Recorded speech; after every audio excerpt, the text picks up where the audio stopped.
les produits que j'utilise au quotidien et qui ont aidé.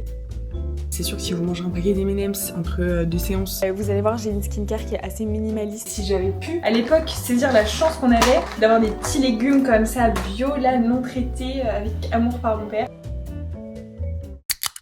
good morning, j'espère que vous allez bien. Là je vous retrouve, on est vraiment au saut du lit, au pied du lit. Je viens de me réveiller à l'instant. On se retrouve aujourd'hui pour faire un 48 heures. Je mange ma skincare. J'ai envie de vous montrer que j'ai pas non plus une alimentation parfaite. Je ne mange pas que des trucs ultra sains. Mais j'essaye de faire attention quand même. Maintenant ça va beaucoup mieux, je vais vous montrer ça aussi. J'ai beaucoup moins d'acné. Mais voilà, j'essaie de faire attention aussi à ma peau. Souvent l'alimentation c'est le problème de beaucoup de choses. C'est-à-dire que tout se passe à l'intérieur au niveau du ventre, des intestins. Parfois, si vous avez des problèmes de peau ou quoi, ça peut aussi venir de votre alimentation. C'est bien de faire attention, mais il faut aussi savoir que chaque femme, chaque corps, chaque personne de façon générale est différente et réagit différemment. Donc je sais qu'il y a des aliments que je digère pas trop, comme le lactose par exemple, donc j'en mange quasiment pas. Mais il y a des personnes qui le digèrent très bien et à qui ça ne cause pas d'acné. Donc il faut aussi faire attention à ça. Je vous avais fait une vidéo What I Eat in a Week qui a plutôt bien marché. Je vous la mettrai là sur la fiche. Et vous montrer aussi que honnêtement j'étais pas du tout une sportive. Hein. Vraiment j'en faisais très peu et j'aimais pas trop ça. Depuis que j'ai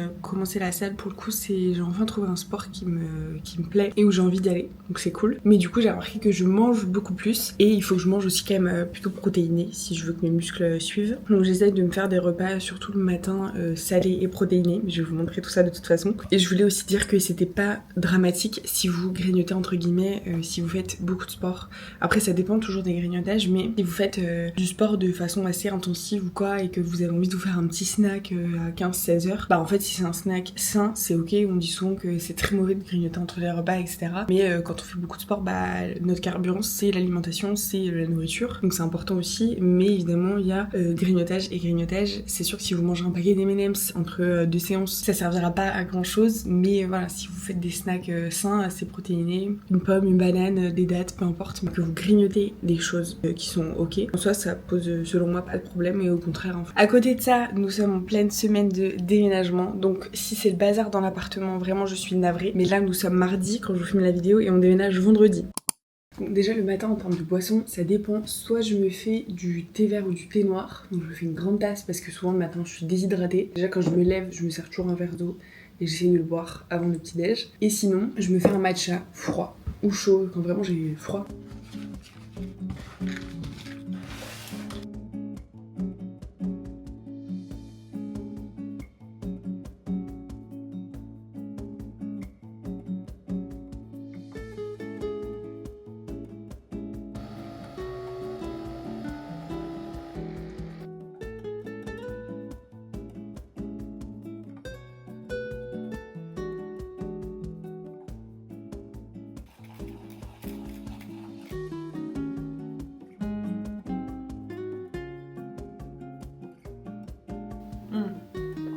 Mais franchement le matcha avec le lait de soja c'est mon truc préféré hein. Ah, mais c'est doux, c'est trop bon. Je suis sûre que même toi t'aimerais.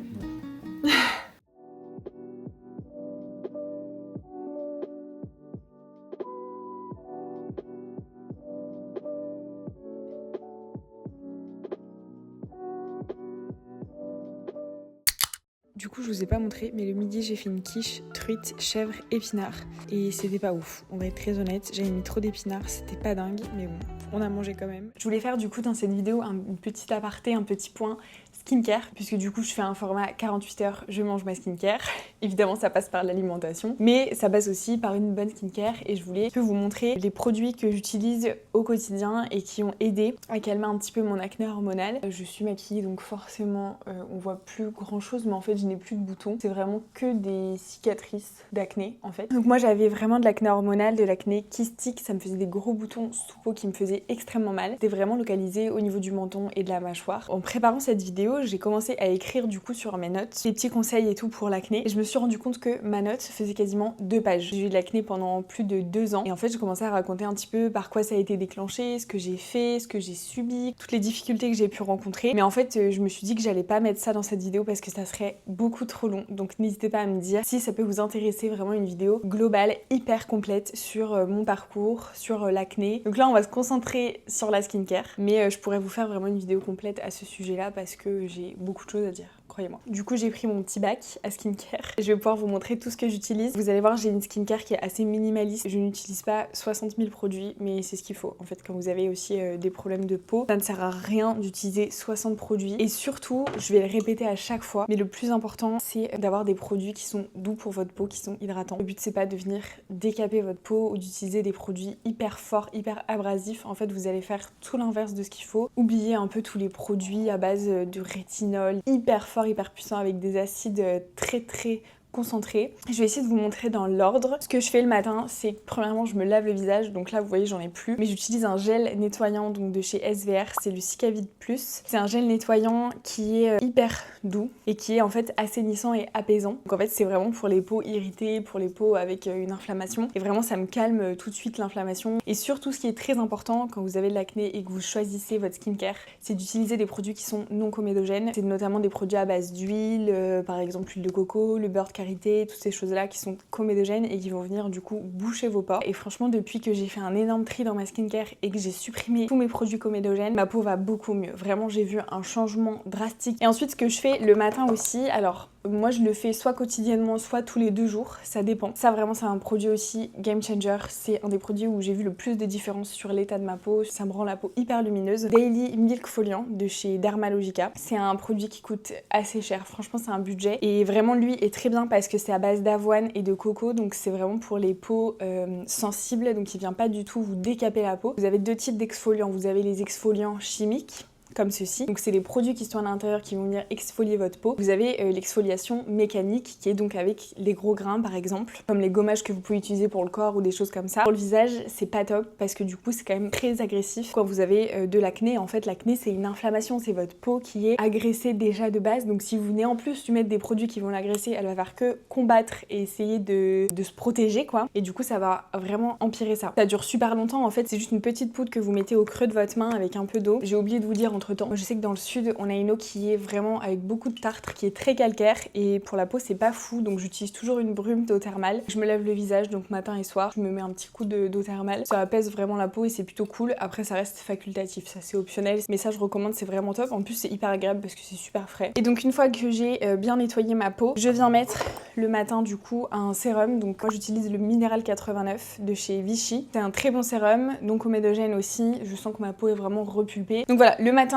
pas compliqué, je mets juste un sérum et une crème, mais aussi un contour des yeux, mais bon en soi le contour des yeux vous mettez ce que vous voulez, ça a pas trop d'importance. Et donc la crème, j'adore celle-ci, c'est la Moisture Surge de chez Clinique. Ça fait plusieurs semaines que je la teste, même plusieurs mois, hein. Et celle-ci est trop bien en plus, donc elle hydrate super bien la peau. Et trouver des crèmes de jour non comédogènes, je vous jure que c'est la croix et la bannière. J'ai galéré, j'ai cherché pendant super longtemps. Celle-ci en tout cas est très cool, et en fait ce qui est super bien c'est qu'elle hydrate déjà extrêmement bien, et en plus elle a un petit peu un fini mat, et donc en fait si vous voulez vous maquiller par dessus, ça vous floute un peu les pores et tout, elle est incroyable, vraiment ça c'est la meilleure crème de jour que j'ai pu tester. Et enfin très important, surtout pour moi par exemple qui vit dans le sud, et même si vous vivez pas dans le sud et qu'il n'y a pas beaucoup de soleil, c'est de finir votre routine par un SPF. Là je vous montre par exemple, j'avais un petit échantillon du Dermalogica, mais n'importe quel SPF 50 fera l'affaire. Alors très compliqué aussi de trouver des crèmes solaires non comédogènes. Moi ma préférée est la Beauty of Joséon, je vous mettrai là mais j'en ai plus. Et pareil, crème solaire clean, donc avec une bonne compo, non comédogène, qui n'a pas de fini hyper gras, hyper huileux, qui n'a pas de fini blanc où vous avez l'impression d'avoir mis du plâtre sur la tronche ou que ça vous fait le teint gris. Pas encore trouvé, à part la Beauty of Joséon qui est très bien, mais c'est très important. Et même si vous avez plus d'acné, ben pour toutes vos cicatrices ou quoi, c'est important vraiment de vous protéger la peau et d'en mettre même quand il n'y a pas de soleil, parce qu'en fait même s'il fait nuageux, le soleil est quand même au-dessus et les rayons du soleil viennent quand même sur votre peau, et c'est vraiment pas fou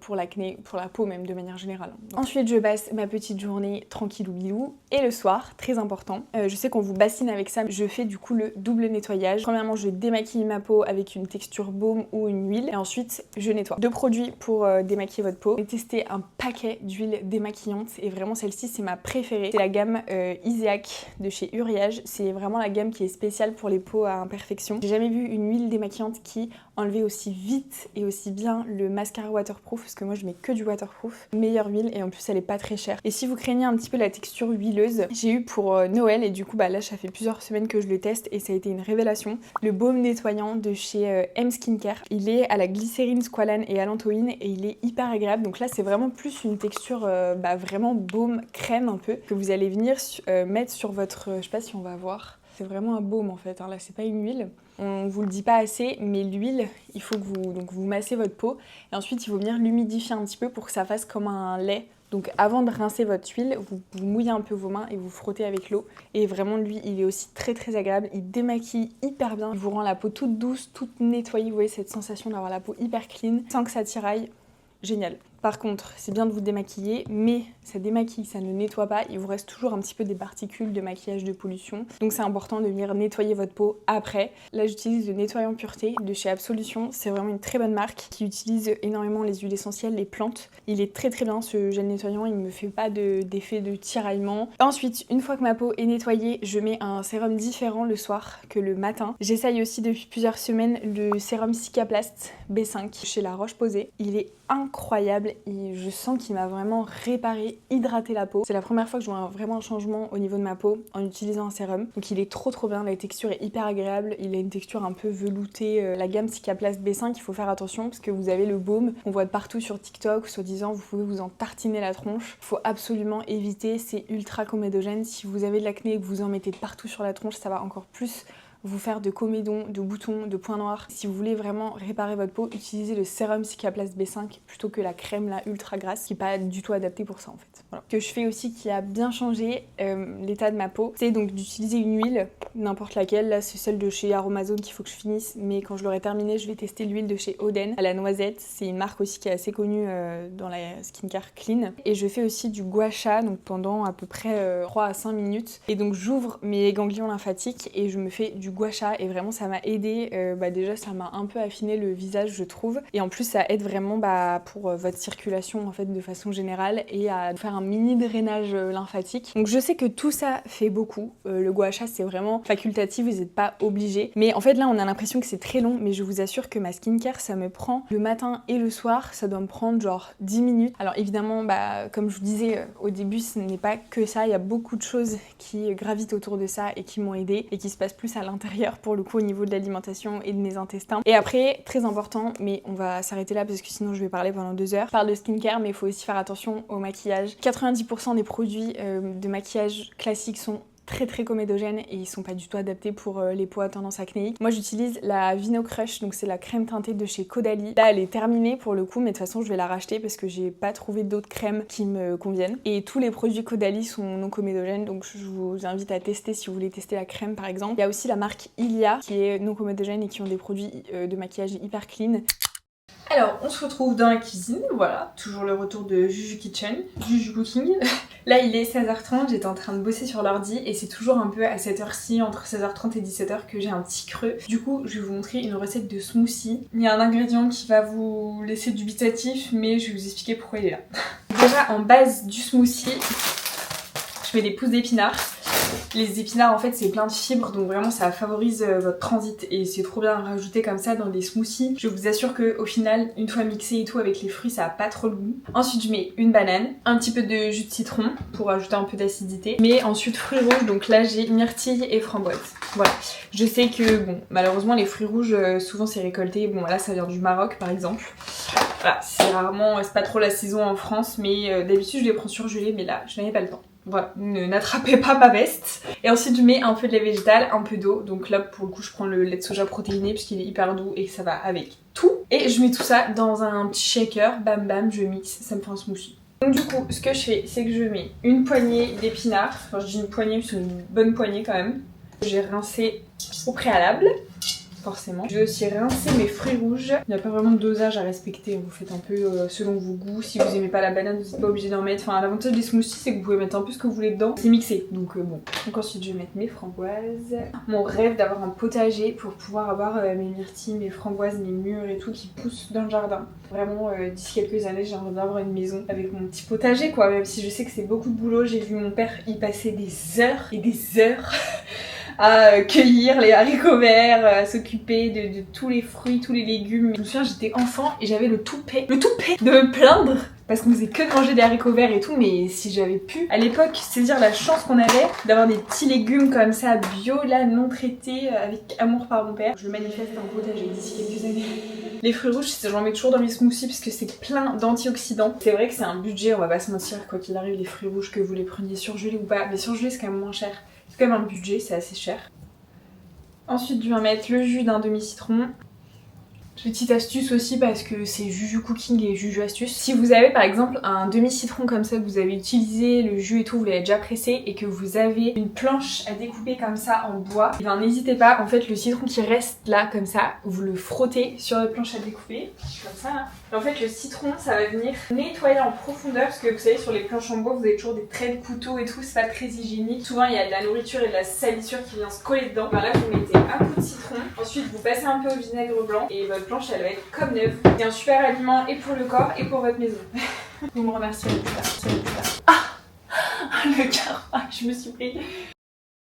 Mais en fait du coup c'est un smoothie qui est rempli de fibres et d'antioxydants puisque du coup vous avez des antioxydants dans les fruits rouges et aussi dans les épinards. Donc voilà, ça vous permet de faciliter votre digestion aussi avec les fibres présentes dans l'épinard. Et si vous mettez pas trop d'épinards, vous le sentez pas tant que ça en vrai en goût. Et au moins quand j'ai un petit creux, ça remplit quand même bien le ventre une fois que vous aurez bu tout ça de smoothie. Si vous avez aussi des protéines en poudre par exemple, vous pouvez les mettre à l'intérieur ou vous mettre votre créatine ou quoi si vous faites du sport, bah ça peut aussi être un moyen de consommer votre dose journalière de créatine ou de protéines. Donc en vrai c'est pas mal aussi. De retour dans la cuisine, c'est un peu le concept de cette vidéo. Non plus sérieusement, ce soir on va faire un plat que j'aime trop. C'est une petite alternative à un plat qui est très connu puisqu'on va faire des pâtes bolo. Incroyable me direz-vous. Mais au tofu. Voilà. Les non-végétariens, je sais la tête que vous venez de faire derrière votre écran. Je sais, mais ne jugez pas si vite. C'est très très bon. Moi je fais mes pâtes bolo avec du tofu rosso de la marque Typhoon, comme vous voulez. Voilà, ça c'est la meilleure marque de tofu. Si vous voulez essayer le tofu et que vous aimez pas trop, goûtez ça. Je suis arrivée à en faire manger à mon père et à mon copain qui sont des gros viandards. Et voilà quoi, le tofu n'est pas réservé que pour les végétariens. Moi j'adore ça. J'en prends parce que le goût est très bon, que ça change un peu de tout le temps manger de la viande hachée, parce qu'on n'est pas du tout végétarien, on consomme de la viande. Vous faites votre recette de pâtes bolo classique et vous mettez du tofu rosso. Vous verrez, c'est une merveille. Que je vous disais, je fais pas que des recettes ultra anti-inflammatoires. Je pense pas que la sauce tomate soit très anti-inflammatoire, mais j'essaye aussi de faire des plats gourmands et en soi c'est assez sain. Ensuite je vais aller prendre une petite douche, faire ma skincare du soir.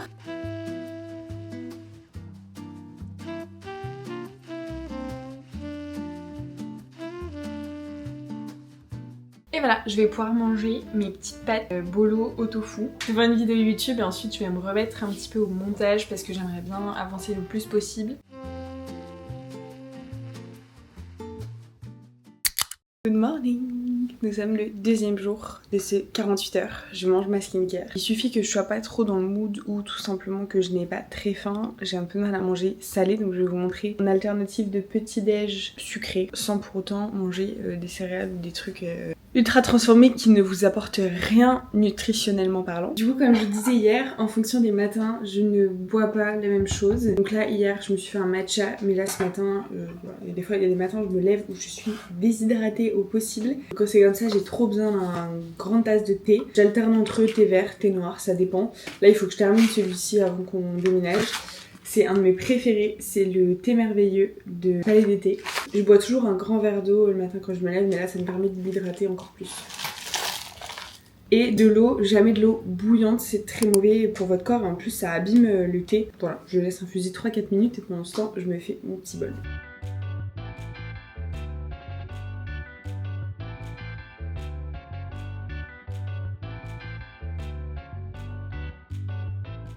Et coucou, c'est de nouveau la Juju du montage. Je suis désolée, cette vidéo s'arrête de façon un peu brute, un peu inattendue. Pour être très honnête avec vous, c'était ma semaine de déménagement. J'étais dans le rush total, anxieuse plus. J'ai eu vraiment beaucoup de mal. Vous allez le découvrir, mais j'ai changé d'environnement. C'est très compliqué pour moi de filmer. Enfin bref. La fin de cette vidéo est un petit peu bancale. Voilà, donc je suis désolée. Je vous remercie pour votre soutien, pour les commentaires que je reçois, pour les likes. N'hésitez pas à vous abonner si vous voulez me soutenir et à me suivre sur Instagram pour voir mes autres aventures. Voilà, je vous fais des gros bisous et je vous dis à bientôt pour une prochaine vidéo.